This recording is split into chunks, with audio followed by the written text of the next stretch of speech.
विषय है अवचेतन मन, सब कॉन्शियस माइंड।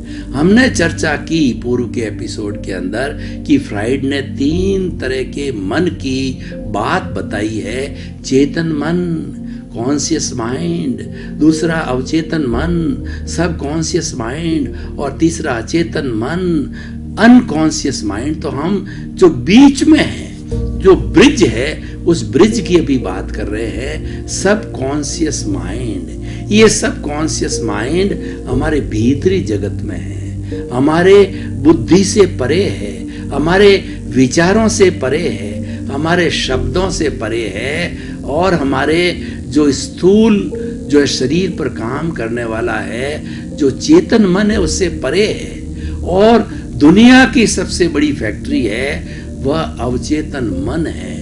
मन की हमने परिभाषा की, मन चंचल होता है, मनन से पहले मन होता है, मनन के बाद मन नहीं होता, मनन करने पर ही मन होता है, और मन को पैदा किया जाता है। मन पौद्गलिक है और मन विक्षिप्त नहीं होता, चित्त विक्षिप्त होता है, वह तो इसका नौकर है, उसके आदेशों की पालना करता है। चित्त विक्षिप्त हुआ तो जो है मन विक्षिप्त हुआ, लेकिन सारा दोष हम मन को देते हैं, क्योंकि मन हमारे सामने है, चित्त हमारे भीतर है। तो उसी तरीके से जो ये हमारा जो अवचेतन मन है, ये भीतरी जगत का विषय है, और ये तेजस शरीर से जुड़ा हुआ है।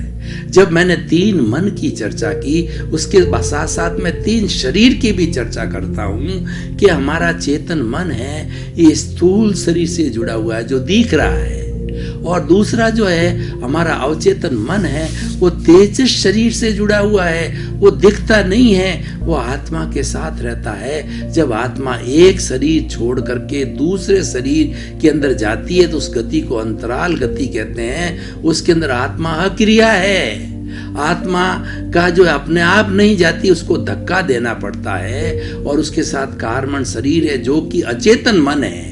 हम आगे चर्चा करेंगे। वो अचेतन मन है, वो वेयर हाउस है, और वो हमारी दबी हुई भावनाओं का, हमारे 8 कर्मों का, पुण्य पाप का पुलिंदा है, चिट्ठा है। और एलपीसी, जैसा कि मैंने बताया था कि जो लोग सरकारी नौकरी करते हैं, एक जगह से दूसरी जगह जाने पर लास्ट पे सर्टिफिकेट लेकर के कागज लेके जाते हैं, उसके अनुरूप उनको नौकरी मिलती, बस वो एक ही कागज मिलता है। तो वो उसी तरीके से हमारा जो ये जो अचेतन मन है, वह भी सारा अपने साथ में लिए घूमता है।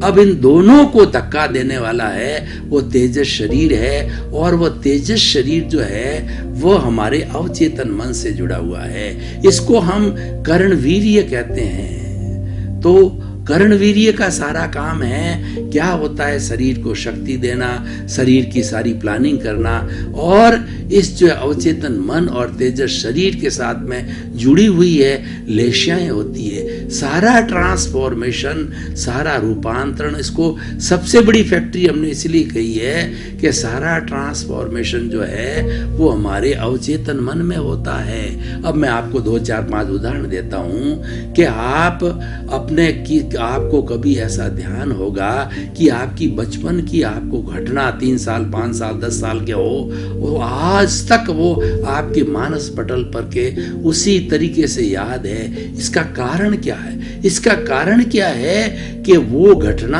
आपके अवचेतन मन में चली गई है। कोई भी चीज आपको याद रखना हो, अवचेतन मन के अंदर डाल दीजिए। आपको 4 बजे उठना है, अलार्म लगा के जरूरत नहीं है, लगाने की जरूरत, आप अवचेतन मन को कह दीजिए, अवचेतन मन अपने आप उठाएगा। हमारे शरीर में एक बायोलॉजिकल क्लॉक होती है। वो क्लॉक क्या है कि उसकी अगर दिनचर्या, क्लॉक का काम क्या होता है, उसको फिक्स कर दो, वो अपने आप, ये प्रोग्राम होता है, सॉफ्टवेयर का प्रोग्राम डाल दो, ऑटोमेटिक वर्क करता है। तो बायोलॉजिकल क्लॉक भी हमारे शरीर में 24 घंटे ऑटोमेटिक वर्क करती है, अगर पंक्चुअलिटी से आप वो सॉफ्टवेयर डाल देते हो। इतने बजे उठना, इतने बजे नाश्ता, इतने बजे खाना, इतने बजे काम करना, इतने बजे रेस्ट करना, इतने बजे सोना। बायोलॉजिकल क्लॉक ऑटोमेटिकली आपको उसी उसी क्षण जो है वो आपको, जैसे आपको मॉर्निंग के अंदर 5 बजे 6 बजे उठना है, तो बायोलॉजिकल क्लॉक जो है वह अवचेतन मन के साथ वर्क करती है, तो ऑटोमेटिकली आपको जो है एक अलार्म के रूप में 5 बजे उठा देती। देखिए ये अलार्म तो अब बने हैं, हमारे ऋषि महर्षि जो है ब्रह्म मुहूर्त में उठते हैं। कैसे उठते हैं? इस बायोलॉजिकल क्लॉक के जरिए, इस अवचेतन मन के जरिए वो उठते हैं, और सारा रूपांतरण अवचेतन मन में होता है।